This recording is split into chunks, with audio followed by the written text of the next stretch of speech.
చిత్తూరు జిల్లా పలమనేరు నియోజకవర్గం గంగవరం మండలం కల్లుపల్లి గ్రామ పంచాయతీలో బాబు షూరిటీ భవిష్యత్కు గ్యారంటీ కార్యక్రమంలో భాగంగా మాజీ మంత్రి ఎన్ అమర్నాథ్ రెడ్డి పర్యటించారు. గ్రామానికి విచ్చేసిన మాజీ మంత్రికి గ్రామస్తులు, పార్టీ శ్రేణులు ఘనస్వాగతం పలికారు. భారీ గజమాలతో సత్కరించారు. ఈ సందర్భంగా కల్లుపల్లిలో టీడీపీ, జనసేన పార్టీల జెండాలను ఆయన ఆవిష్కరించారు. అనంతరం అమర్నాథ్ రెడ్డి గ్రామంలోని ఇంటింటికి తిరిగి తెలుగుదేశం పార్టీ ప్రకటించిన మినీ మేనిఫెస్టోను ప్రజలకు కూలంకుషంగా వివరించారు.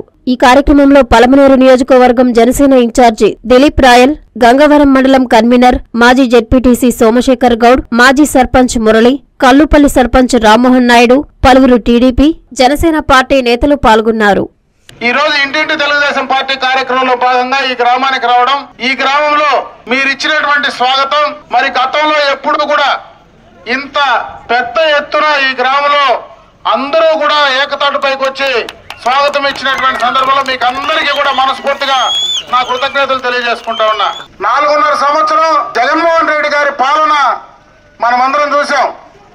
గత ఎన్నికలకు మునుపు ఒక్క అవకాశం ఇవ్వండి, నాకు ఒక్క ఛాన్స్ ఇవ్వండి అని వచ్చాడు. ఆ ఎన్నికలకు ముందు ఈది తిరిగి, వీధి వీధి, ఊరు తిరిగి చాలా విషయాలు చెప్పాడు.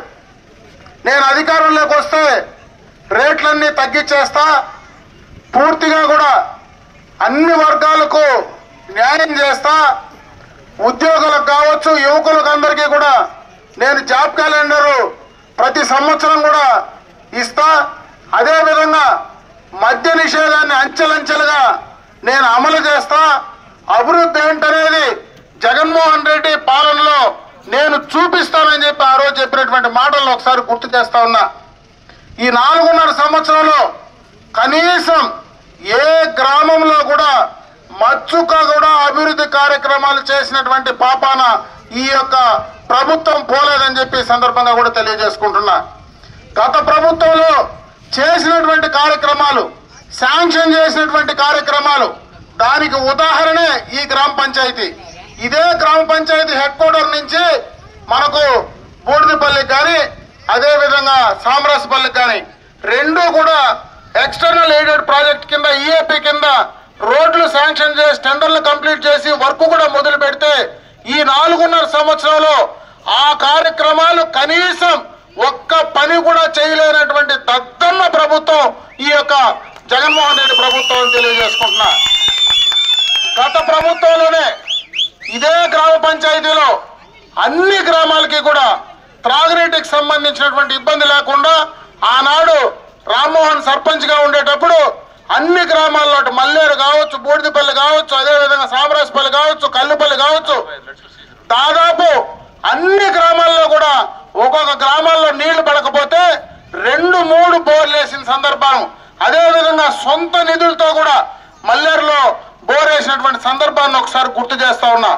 ఎక్కడ కానీ త్రాగునీటికి సంబంధించినటువంటి ఇబ్బంది లేకుండా చేసి చేస్తా ఉన్నా. అదే కాదు, గత ప్రభుత్వంలో ఏదైతే ఇదే గ్రామంలో మనం ఒక మినరల్ వాటర్ ప్లాంట్ కూడా ఇచ్చాం. అదే కాకుండా ఇదే మినరల్ వాటర్ ప్లాంట్ కూడా బూడిదపల్లికి కూడా ఒకటి శాంక్షన్ చేసి అందించాం. గత ప్రభుత్వంలో వాళ్ళు చేసుకోలేక ఈ రోజు నేను పోతే కనీసం ఆ నీళ్లు కూడా మాకు సక్రమంగా లేవని చెప్పేటువంటి పరిస్థితి ఈ రోజు ఉందని చెప్పి సందర్భంగా కూడా గుర్తు చేస్తా ఉన్నా. అంటే అన్ని రకాలుగా కూడా గత ప్రభుత్వంలో వేసినటువంటి ఎల్ఈడి లైట్లు కానీ లేకపోతే ఈ రోజు గ్రామాల్లో కనీసం లైట్లు కూడా వేసేటువంటి పరిస్థితి ఈ ప్రభుత్వానికి లేదు. కనీసం గ్రామ పంచాయతీలో ఉండేటువంటి నిధులు కూడా పూర్తిగా కూడా ఈ ప్రభుత్వం గ్రామ పంచాయతీలు నిర్వీర్యం చేసి వాళ్లకు డబ్బులు ఇచ్చేటువంటి పరిస్థితి లేదని చెప్పి కూడా ఈ సందర్భంగా గుర్తు చేస్తా ఉన్నా. అప్పుడే ఆ అబ్బాయి చెప్పాడు, 2-3 విషయాలు చెప్పాడు. చంద్రబాబు నాయుడు లాంటి వ్యక్తి గతంలో ఏ రకంగా హైదరాబాద్ సిటీని చేశాడని.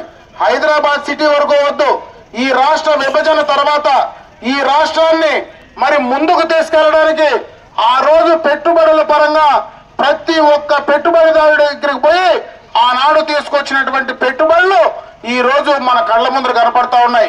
ఈ రోజు కియా లాంటి భారతదేశంలోనే అతి పెద్ద ఎఫ్డిఐ ఈ రోజు ఈ రాష్ట్రానికి వచ్చిందంటే అది చంద్రబాబు నాయుడు గారి నాయకత్వంలో. బయట ఎందుకు ఎన్నో పెట్టుబడులు తీసుకొచ్చాడు.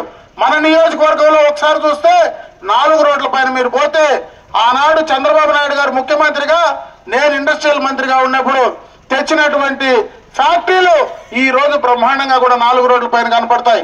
అదే విధంగా పలమనేరు చుట్టుపక్కల ఈ రోజు ఇండస్ట్రియల్ ఎస్టేట్ వచ్చిందంటే, పెట్టుబడులు వచ్చినాయంటే అది చంద్రబాబు నాయుడు గారి నాయకత్వంలో. కనీసం జగన్మోహన్ రెడ్డి గారు ఒక్క రూపాయి కూడా ఈ రాష్ట్రానికి పెట్టుబడి తెచ్చినటువంటి పాప అనుకోలేదు. పూర్తిగా కూడా యువకుల భవిష్యత్తును నాశనం చేసినటువంటి సందర్భాన్ని ఒకసారి గుర్తు చేస్తా ఉన్నా. ఈ రోజు రేట్లు పెంచినటువంటి ఆయన ఈ రోజు డీజిల్, పెట్రోల్ మరి కర్ణాటకకు మనకు పోలిస్తే దాదాపు 13 రూపాయలు తేడా ఉంది.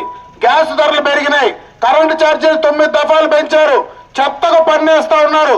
మరి అన్ని రకాలుగా కూడా ఈ ప్రభుత్వం చెప్పిన మాట నెరవేర్చకుండా పూర్తిగా జగన్మోహన్ రెడ్డి మాట తప్పినటువంటి సందర్భాన్ని కూడా నేను ఒకసారి గుర్తు చేస్తా ఉన్నా.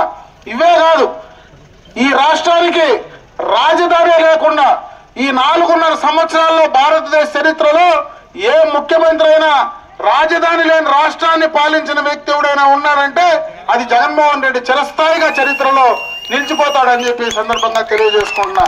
తెలుగుదేశం సభ్యులకి అందరికీ, మా సోదరులకి సోదరులకి అందరికీ హృదయపూర్వక నమస్కారం, చాలా ధన్యవాదాలు.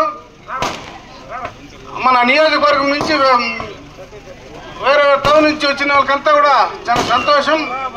ఇట్లా మనం ఒక 4.5 సంవత్సరం మంచి చీకటి మబ్బులు అమావాస్యలో ఉంటుంది. అది పోయి ఇప్పుడు మన అమరణ ద్వారా మళ్ళీ మనకు వెలుగొచ్చి మంచి పౌరంలోకి వస్తాము.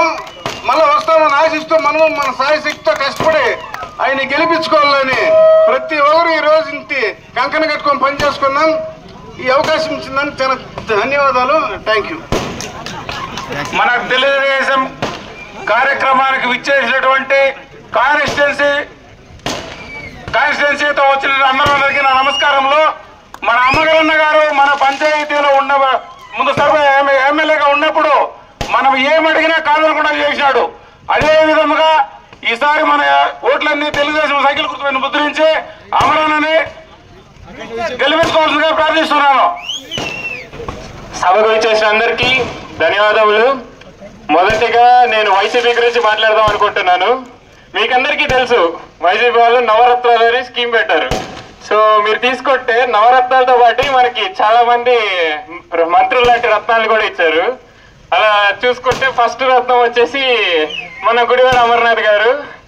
ఆయన ఏంటంటే ఐటీ కంపెనీలు పెట్టానంటే ఎంఓఏలు ఏంటి బొబ్బట్లు చేసాము, కోడిగుడ్లు చేసినాము, ఊరగాయలు చేసినాము అని చెప్తారు. ఇదొక రత్నం ఇచ్చారు. ఇంకొక రత్నం ఏమంటే మన లోకేష్ అన్న గారు ఆల్రెడీ నామకరణం చేసినారు డైమండ్ రాణి అనేసి, అది ఇంకో రత్నం. ఇంకొక 3వ రత్నం తీసుకుంటే మన పోలవరం ప్రాజెక్టు మనం 90% పూర్తి చేసాం 5 సంవత్సరాల్లో. ఈ 4 సంవత్సరాల్లో అన్నా వెయిట్ అంటారు అనిల్ యాదవ్ గారు. ఇక్కడ చూసుకుంటే ఏమో వెయిట్ అయిపోయింది, 5 ఏళ్ళు అయిపోయింది. పోలవరం ఊసలేదు, ఇంకా కంప్లీట్ చేయలేదు. మనం వస్తేనే మళ్ళా పోలవరం కంప్లీట్ అవుతుంది. బాబు రావాలి. Next capital city. నేను హైదరాబాద్ లో జాబ్ చేస్తాను. అక్కడ పోతే మనం చంద్రబాబు డెవలప్ చేసుకున్నాడు చెప్తే అందరూ మనల్ని అడుగుతున్నారు, అంత మంచి లీడర్ ని మీరు ఎందుకు వదులుకున్నారు అని. మీరు ఓట్లు వేయాలి, ఈసారి చంద్రబాబుని గెలిపించాలి, హైదరాబాద్ ని తలదనే నగరాన్ని ఇక్కడ కట్టాలి. క్యాపిటల్ సిటీ అంటే ఒక సిటీ తీసుకున్నారు. ఫస్ట్ మనము 5 ఏళ్లలో ఒక సిటీ సెలెక్ట్ చేసినాము, ల్యాండ్ ప్రొక్యూర్ చేసినాము. ఉన్న కొన్ని దినాలలో అక్కడ టెంపరీ హైకోర్టు కట్టినాము, టెంపరీ అసెంబ్లీ కట్టినాము, రోడ్లు వేసినాము, అన్ని చేసినాము. 5 ఏళ్ళు అవుతుంది. 3 చెరువులు, అది ఆ క్యాపిటల్ ఈ క్యాపిటల్ అని 3 క్యాపిటల్ అంటారు. రాష్ట్రం చూస్తే ఏం కట్టారు, తీసుకుంటే ఋషికొండను తవ్వేస్తారు. ఏం జరుగుతుంది? సో అందరూ ఏం చెప్తున్నానంటే ప్రతి ఒక్కరు కూడా ఈసారి చంద్రబాబుని గెలిపించాలి. అభివృద్ధి ముఖ్యం, సంక్షేమంతో పాటు అభివృద్ధి కూడా ముఖ్యం. కాబట్టి అభివృద్ధి జరగాలన్నా, సంక్షేమ పథకాలు అమలు కావాలన్నా మన కాన్స్టిట్యుయెన్సీ లో అమర్నాథ్ రెడ్డి గారు గెలవాలి, అలాగే చంద్రబాబు నాయుడు గారు గెలవాలి. ప్రతి ఒక్కరూ కృషి చేసి ఈసారి తెలుగుదేశం పార్టీని నిలబెట్టాలి. అంతే. నేనేలా తప్పు మాట్లాడింటే క్షమించండి. జై తెలుగుదేశం, జై తెలుగుదేశం, జై అమర్నాథ్ రెడ్డి, రామ్మోహన్ నాయకత్వం వర్ధిల్లాలి. అలాగే జై